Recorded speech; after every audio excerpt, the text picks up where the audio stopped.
Olá, hoje o tema é Geomorfologia, Processos e Formas, do livro de Antônio Cristofoletti. Para falar de geomorfologia, é importante lembrar, antes de mais nada, que o sistema geomorfológico ele é um sistema que envolve formas e processos. Formas são o modelado, aquilo que você vê na natureza. E essas formas elas mostram, né, indícios de como esse modelado se transformou ao longo do tempo. Ok? Outra questão importante, né, é que essa topografia ela é dinâmica. Então, nessa imagem, nós podemos ver, por exemplo, que é uma topografia predominante plana, só que existem algumas áreas altas, que nós chamamos até de morros testemunhos, testemunhos de um passado mais alto, testemunho de um relevo constituído de material rochoso mais alto. Esse material foi erodido com o tempo, e essa erosão forma hoje essas áreas mais aplanadas, que nós chamamos de periplanos.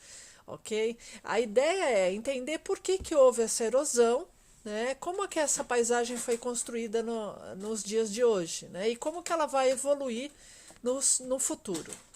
Para isso, o Cristofoletti ele trabalha com alguns sistemas, a classificação de sistemas. Sistemas isolados, não isolados, dentro dos não isolados, os fechados e os abertos, o sistema morfológico, sistemas em sequências e os sistemas em resposta. O que diz? O sistema isolado e não isolado tem a ver com a permuta, ou seja, a troca de energia energia e matéria no sistema. Por exemplo, o planeta Terra no passado, na sua formação, era um sistema que recebia matéria e recebia energia, ok? E também jogava para a atmosfera matéria e energia. Hoje, é claro que, dependendo se vir um asteroide, um grande meteorito, a gente pode dizer que se acrescenta matéria. Mas, de maneira geral, a permuta, a troca de energia, né, entre a energia solar, né, calor e a troca de calor com o ambiente cósmico externo, mas não existe troca de matéria. Então, portanto, o sistema da Terra seria hoje um sistema fechado. Um sistema aberto é aquele sistema que existe troca de matéria e energia, exemplo de uma bacia hidrográfica, de uma cidade. Existem outros sistemas também, como o morfológico, na qual existe um estudo das propriedades físicas de determinado fenômeno, das propriedades geométricas, da composição, tipo de grãos, etc. Os sistemas de sequência e os sistemas de processos e resposta são bem vinculados. O sistema de sequência, por exemplo, é um sistema que envolve uma cascata de matérias ou energia. Por exemplo, o ciclo da água. O ciclo da água, se a gente compreender ele como um todo, né, você verá que a água é transformada em diversas formas. Ela passa da forma líquida para a forma gasosa e depois é absorvida por outras áreas como a fauna, a flora.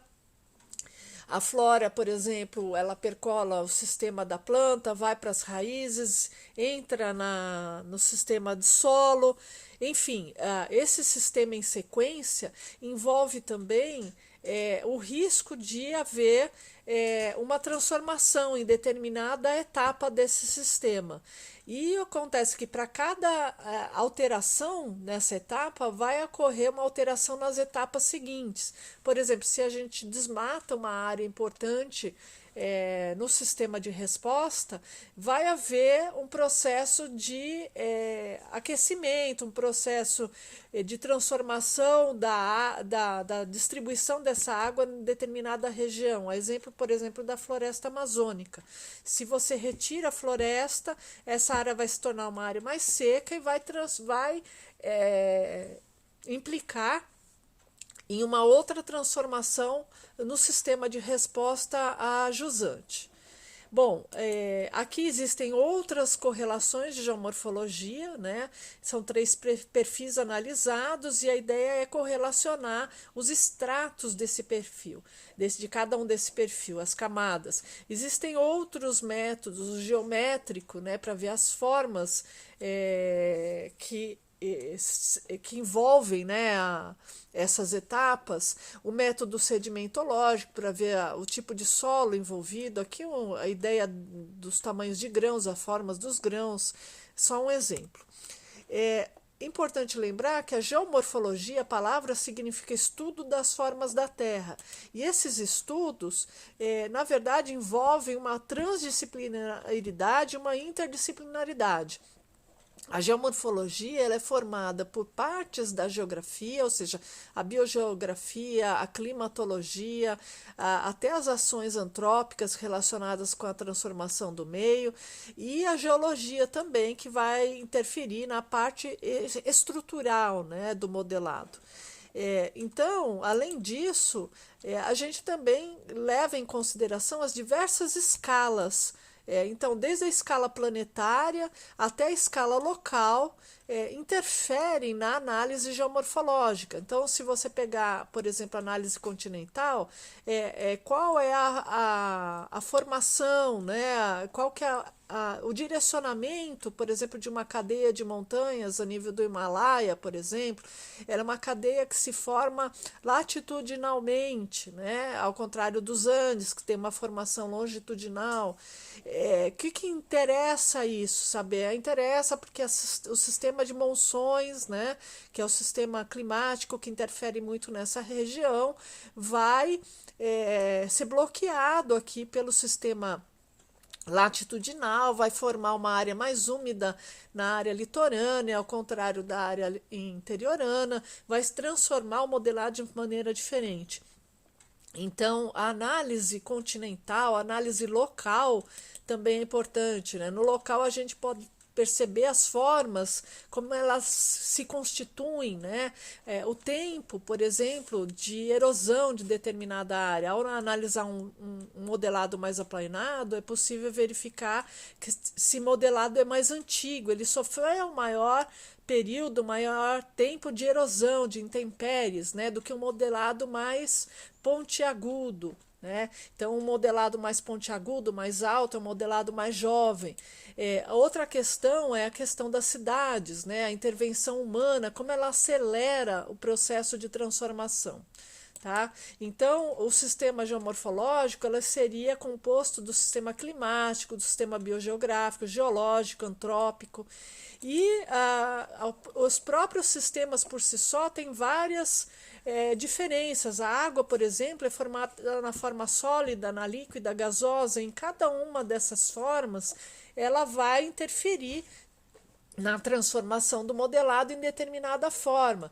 Na forma de gelo, ela vai fazer com que o gelo inserido no meio da rocha, ele se dilate, ele dilate a rocha, e nos períodos em que ele se encontra na forma líquida, a rocha vai encolher novamente. Né? Então, esse movimento, né, de sólido para líquido vai interferir no processo erosivo, assim também como uma forma gasosa, criando um ambiente mais úmido. Na biosfera, nós temos um conjunto, né, de animais, você tem desde a minhoca, protozoários, né, você tem as raízes das plantas, as folhas formando material da superfície, né, horizonte orgânico. Então, tudo isso interfere na formação do modelado.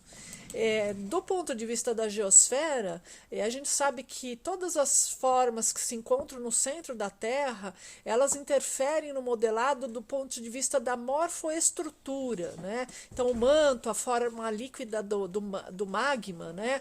em movimento, e no movimento de pressão e de saída desse magma, ele vai contribuir para os dobramentos, para o aumento do terreno, né, na superfície, na litosfera, que é onde a gente ocupa essa camada mais fina.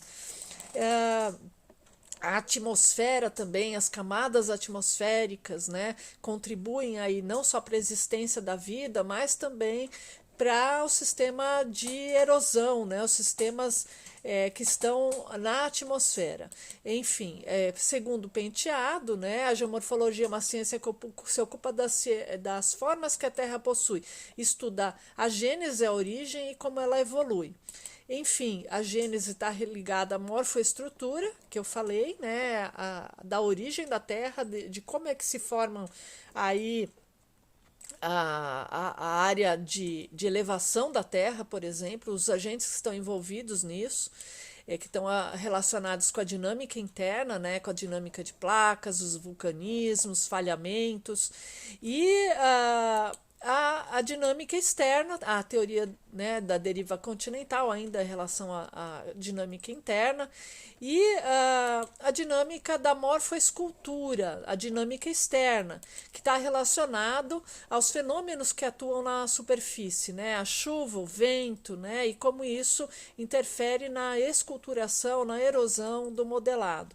Aqui só um exemplo, né, de uma rocha sedimentar e como que ela funciona. Aqui a superfície mais dura, né? E a diferença de esculturação desse modelado, erosão diferencial. Aqui uma rocha metamórfica, né? Em suas vários tipos de rocha, o granito, o basalto. E a exemplo aqui a dinâmica externa, então um ambiente mais moderno, mais recente, sendo esculpido, e esse mesmo ambiente, o resultado dele ao longo do tempo. Então, como vimos, são vários os elementos que formam, né, a geomorfologia, e a gente tem que investigar cada um desses elementos para poder compreender como é que o modelado se desenvolve ao longo do tempo. Por hoje é só. E até a próxima aula.